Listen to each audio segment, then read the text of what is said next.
warahmatullahi wabarakatuh. Alhamdulillahi wahda. Wassalatu wassalamu ala man la nabiyya ba'da. Allahumma salli wa sallim ala sayyidina Muhammadin wa ala alihi wa sahbihi wa mawala. Wala hawla wala quwwata illa billah. Amma ba'du.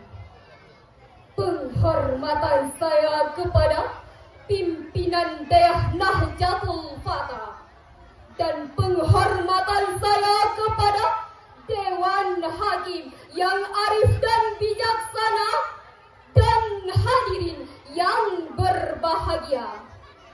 Dalam dunia yang demikian luas dengan jarak antar negara yang amat berjauhan, tidaklah menjadi penghalang bagi kita untuk mengetahui apa yang sedang terjadi di belahan negara lain. Mengapa demikian hadirin?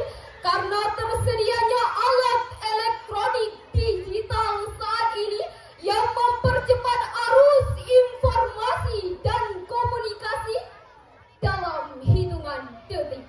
Tapi hadirin, perlu kita catat bahwa kecanggihan alat komunikasi itu bisa membawa dampak positif di samping dampak negatif. Contoh yang paling aktual adalah realitas hoax melalui media sosial yang memancing konflik di antara kita. Oleh karena itu, pada kesempatan yang penuh ukhuwah ini, izinkanlah saya menyampaikan syarahan yang berjudul Pandangan Al-Quran terhadap Realitas Hoax. Sebagai rujukan, marilah kita dengarkan firman Allah dalam Al-Quran surah An-Nur ayat 15. A'udzubillahi minasyaitonirrajim. Bismillahirrahmanirrahim.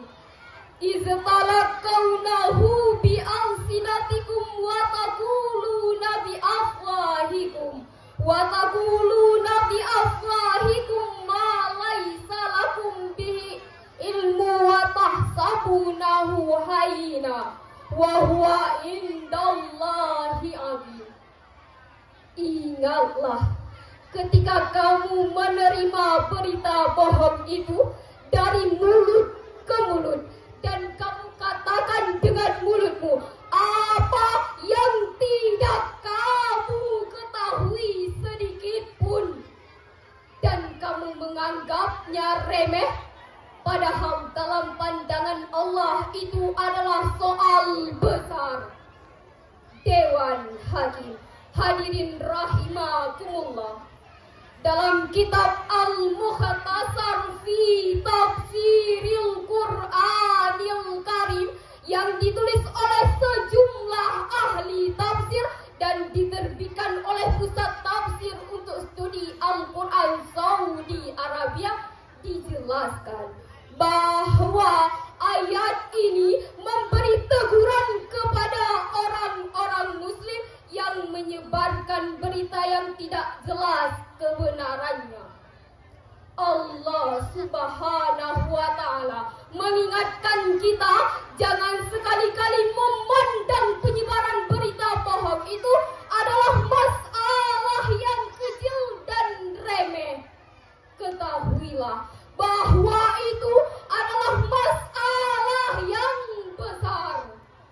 Sebuah survei yang dilakukan oleh masyarakat telematika Indonesia pada tanggal 17 Februari tahun 2022 melaporkan bahwa Indonesia merupakan negara yang sedang menghadapi masalah serius terkait dengan penyebaran berita palsu melalui media sosial, dan hampir 40% 40% isi media sosial itu adalah berita palsu. Memang hadirin, dalam pasal 28 Undang-Undang Dasar 1945 disebutkan, setiap orang berhak atas kebebasan berserikat, berkumpul, dan mengeluarkan pendapat. Tapi hak mengeluarkan pendapat itu bukanlah kebebasan mutlak, bukan bebas seperti kita berteriak di tengah hutan. Melainkan kebebasan itu dibatasi oleh kewajiban kita dalam menjaga kehormatan, keharmonisan, serta kesatuan bangsa dan negara. Dengan demikian, kebebasan dalam hal ini adalah kebebasan yang harus dipertanggungjawabkan. Hadirin, para produser hoax itu amat keterlaluan. Pada saat menjelang pemilihan umum yang lalu, ukhuwah antar umat beragama, juga intern umat Islam terjabik-jabik akibat keresan hoax. Disintegrasi bangsa pun dalam ancaman besar. Tidak hanya itu hadirin, tega-teganya saat kita berduka atas meninggalnya para dokter dan tenaga medis serta masyarakat umum akibat COVID-19, mereka tega memproduksi hoax. Mereka bernari-nari di atas mayat COVID-19 dengan terus-menerus menyebarkan berita palsu melalui media sosial. Dan hampir 40% isi media